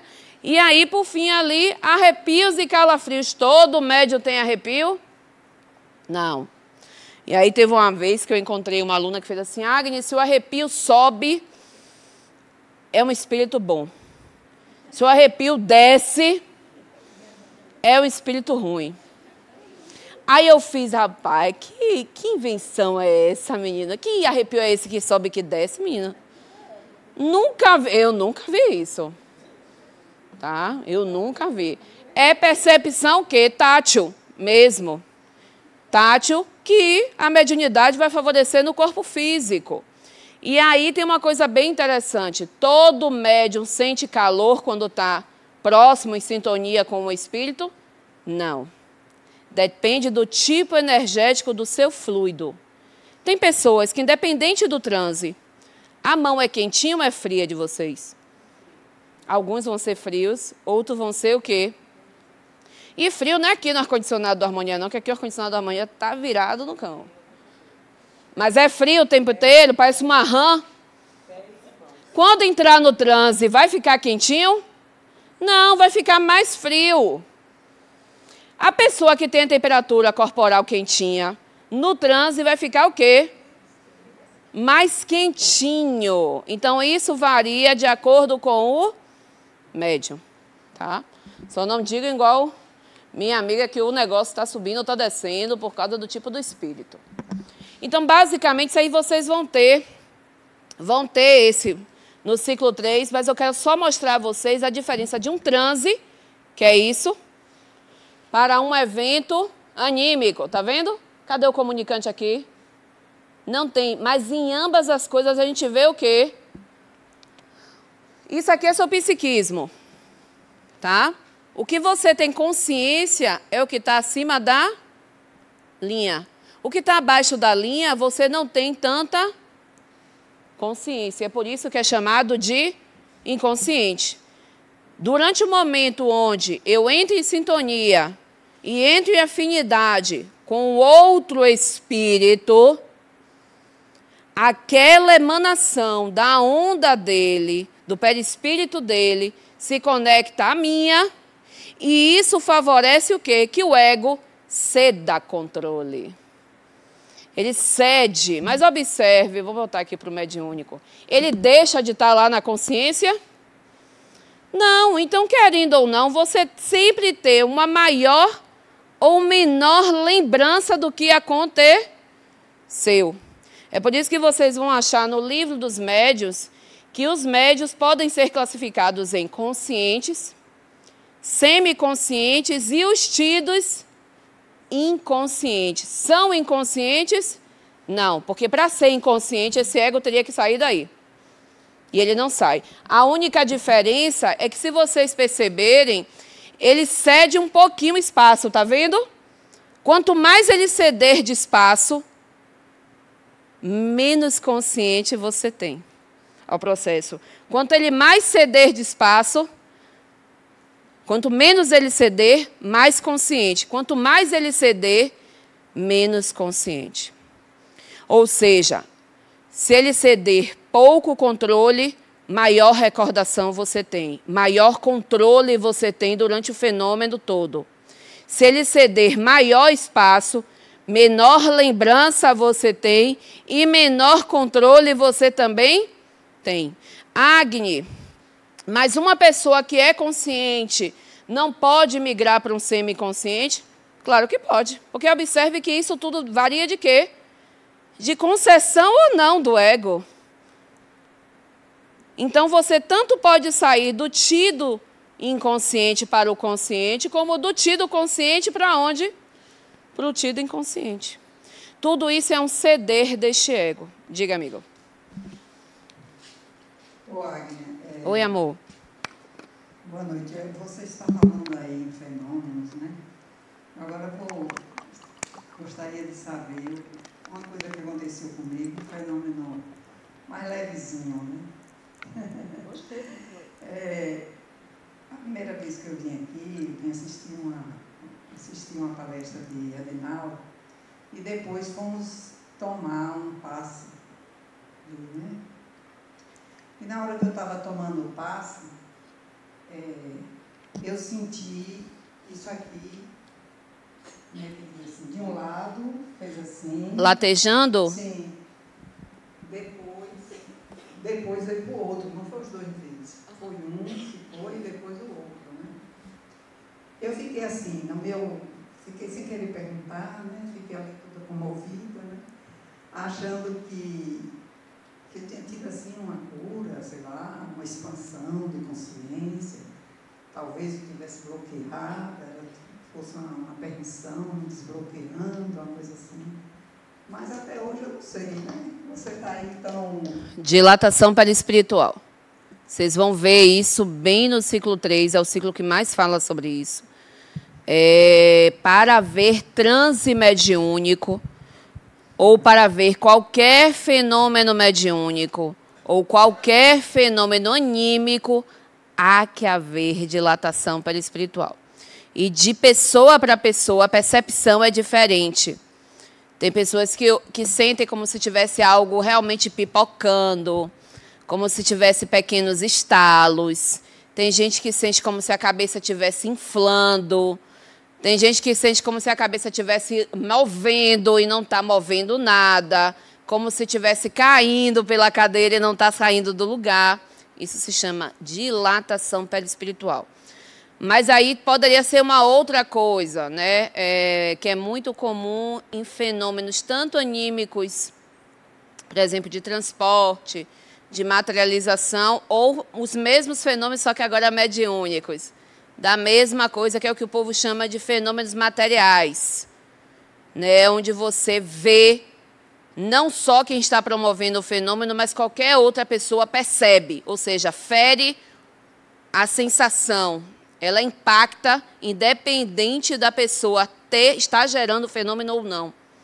Esses fenômenos demandam de gasto fluídico. Então, alguns médios sentem como se esse fluido estivesse escorrendo pelos principais orifícios do corpo. Olha o que eu falei, orifícios. Eu, em momento nenhum, disse o que era. Porque isso vai do quê? Da percepção do indivíduo. Tá bom? Observe que no transe anímico é a mesma coisa. Qual é a única diferença? Não tem o comunicante.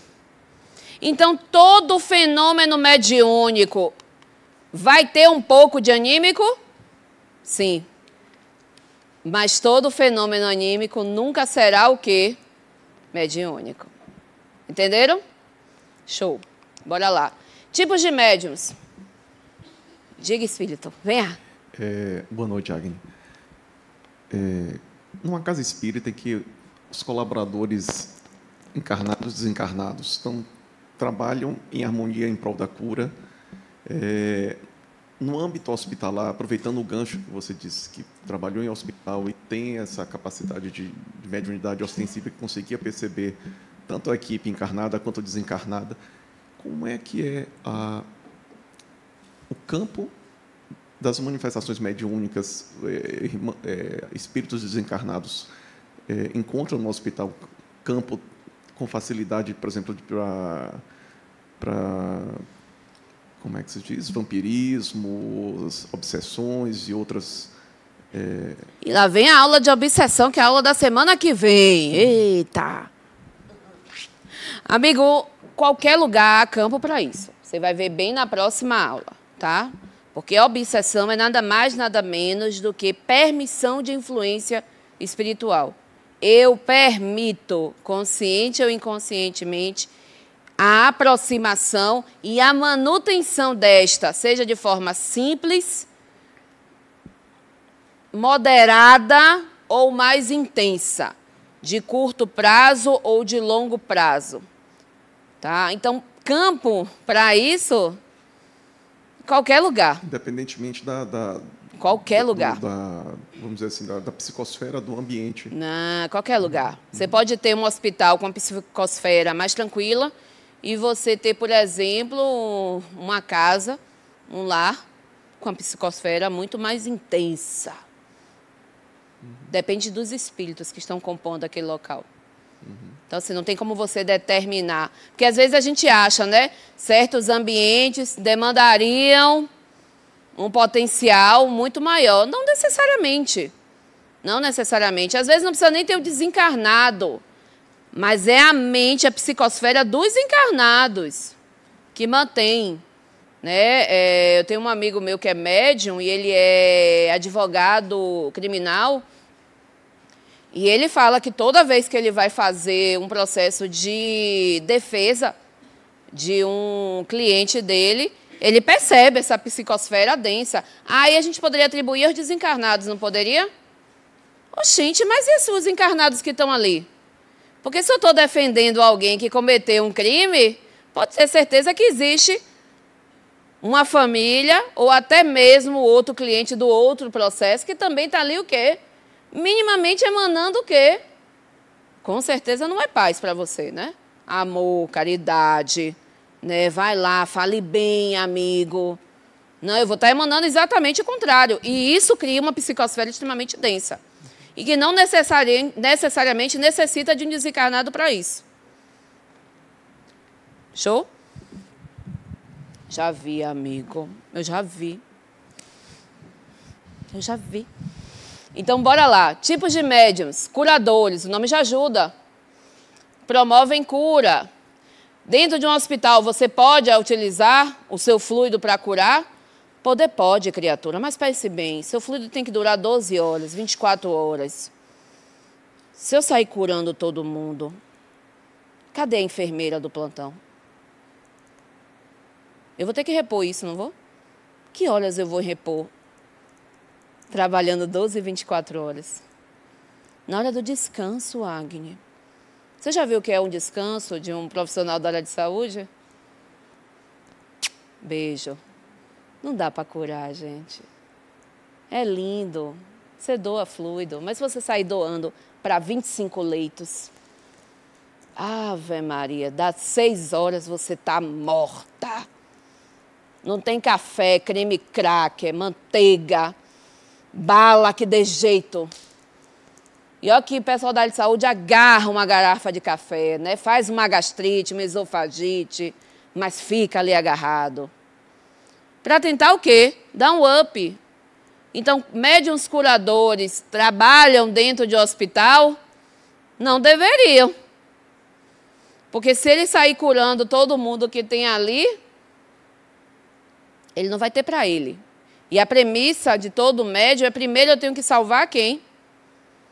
A mim mesmo, gente. Ó, lembra aí daquela orientação do avião, as máscaras irão cair, primeiro bote em quem?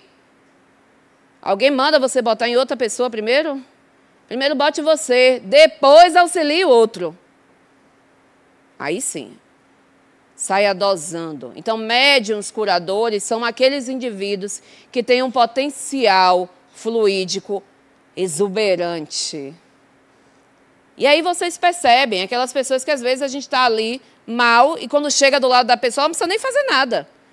Você sai recarregado. Parece que tomou um plug energético. Né? Eu, por exemplo, sou um médium curador. E aí, uma vez, uma aluna percebeu, ela sentou do meu lado e fez, eu quero recarregar. Eu falei, menina, eu estou com cara de quê? De tomada? Carregador de Wi-Fi? Não rola, criatura. Eu estou saindo de plantão, estou aqui dando aula na ULE, me ajude, mulher. Eu tenho que terminar de dar aula. Não posso ficar ali recarregando, criatura. Vai achar outra forma de se recarregar. Aí sabe o que foi que ela me disse? Vou abraçar uma árvore. Eu fiquei, meu Deus, que seja uma árvore de grande porte. Né? Porque se for uma pequena, vai vampirizar. Sem querer vampirizar, entenderam? Psicógrafos, olha o nome. São aqueles que promovem o quê? Psicografias. E aí pode ser desde uma psicografia que é tipicamente mecânica, que é aquela que a mão parece que está o quê? Escrevendo sozinha, a uma semimecânica, que é parcialmente mecânica e parcialmente consciente, até uma totalmente consciente. Videntes, a gente falou a aula toda. Vendo a dimensão espiritual. Não tá ali embaixo. Audientes, ouvindo. A mesma coisa do vidente, só que agora eu estou ouvindo. Inspirados, a gente também falou na aula toda sobre isso, são aqueles que o quê? Que recebem informações, orientações, conduções, fofocas, não importa. Recebem essa orientação de alguém. Sensitivos são aqueles que percebem com clareza ou não o ambiente. Então, todos nós somos médiuns sensitivos. Nós percebemos com clareza ou não o nosso redor. Psicofônicos é aqueles que fazem o quê?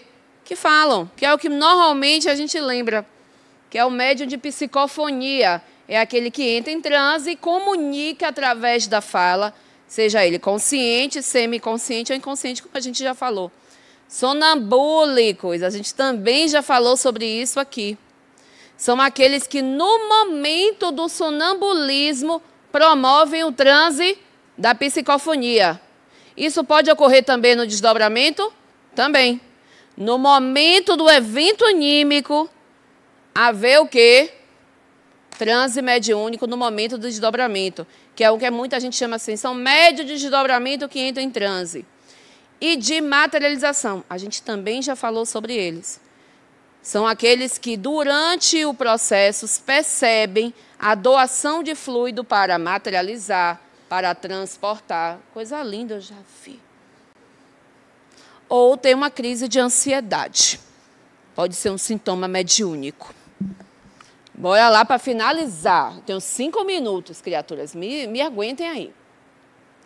Tipos de reuniões mediúnicas. Agni, eu encontro todas essas aqui no Centro Espírita Harmonia, com exceção da produção artística. A gente já teve, hoje em dia não tem mais, até onde eu sei. Mas eu estou aqui há 7 anos fora das mediúnicas da casa. Então, possa ser que tenha criado e eu não estou sabendo. Que também não seria nada do outro mundo, viu, gente? Experimental. Vocês vão participar. Mediúnica do básico. Todos os ciclos da ULE têm mediúnica experimental? Não. Ciclo 6 mesmo que eu coordeno, não tenho. Não tenho objetivo nenhum. Ciclo que fala de processo de individuação, eu fazer transe mediúnico. Mas, Agni, para eu ouvir o desencarnado falar do processo dele, você está ouvindo o encarnado. Qual a diferença do desencarnado? Ah, porque ele sabe mais, então volta para o básico. Se chegar até o 6 achar que desencarnado sabe mais do que vocês, vamos voltar para cá, tá? Todos os ciclos da ULE tem? Não. O 6 não tem, o 10 não tem, eu acho que o 9 e o 8 também não, e nem o 7. Mas do 1 ao 5, vocês verão loucamente vários tipos de mediúnica espiritual, ou experimental. Que o objetivo é o quê? Experimentar. Experimentar o mediúnico. percebeu como você sente, quais são os seus sintomas, o que é que você percebe durante o transe, ou às vezes nem precisa chegar no transe, porque tem alguns tipos de mediunidade que não precisa haver transe, a evidência, a audiência, a inspiração, a sensitividade. Não precisa de transe. Então, é para você experimentar os seus diversos tipos de fenômenos que você pode desenvolver. Em cada ciclo, vai ganhando o grau de maturidade que vocês vão tendo. Agni, eu estou no ciclo básico, eu preciso mediunizar. Meus amores, vocês não precisam nada. Se quiser só ficar assistindo, só vai assistir. Ah, mas eu tenho medo de chegar aqui e fazer igual, como o meu amigo falou ali, bolar no dia da reunião. Pare com isso, criatura. Pare com isso, você está estudando. Se você bolar, que é entrar no transe, o pessoal vai te acolher. Qual o problema? Ah, mas Agni, eu tenho medo da mediunidade. Mais um motivo para estar o quê? Experimentando ela. Desenvolvimento é o tipo da mediúnica que serve para quê? O nome já está dizendo. Desenvolver. Só desenvolve quem é ostensivo? Não. Desenvolve também quem é o sensitivo. Porque vai ser aquele que antigamente se chamava de doutrinador. Mas hoje em dia a gente chama de esclarecedor, orientador. Porque doutrinador presume que você falará uma doutrina. E no caso aqui dentro de um espiritismo, será a doutrina espírita. Todo espírito você doutrina falando sobre o espiritismo? Não. Portanto, às vezes você só esclarece, às vezes você só orienta, às vezes você realmente precisa o quê? Doutrinar. Tá? Então, essa é uma reunião que tem um objetivo desenvolver, seja os ostensivos ou os sensitivos. Passei por ela, aí eu posso ir para todos os outros tipos, se eu assim desejar. A de desobsessão serve para quê? Para auxiliar aqueles espíritos que estão em um momento de confusão psíquica. Vocês verão isso na próxima aula de obsessão. Quem são os tidos obsessores, que a gente nem fala mais isso tanto? São aqueles indivíduos como nós, que em algum momento estão o quê? Em confusão, em dor, em sofrimento, e que estão com uma certa inabilidade em lidar com o processo dele. Então, essas mediúnicas servem para acolher esses indivíduos. A de cura, o nome já está dizendo, para auxiliar na cura o quê? Perispiritual. E automaticamente, se essa cura perispiritual vier casada com uma mudança do espírito, ela promove uma mudança da predisposição, ou também conhecida como o quê? A cura física. Certo?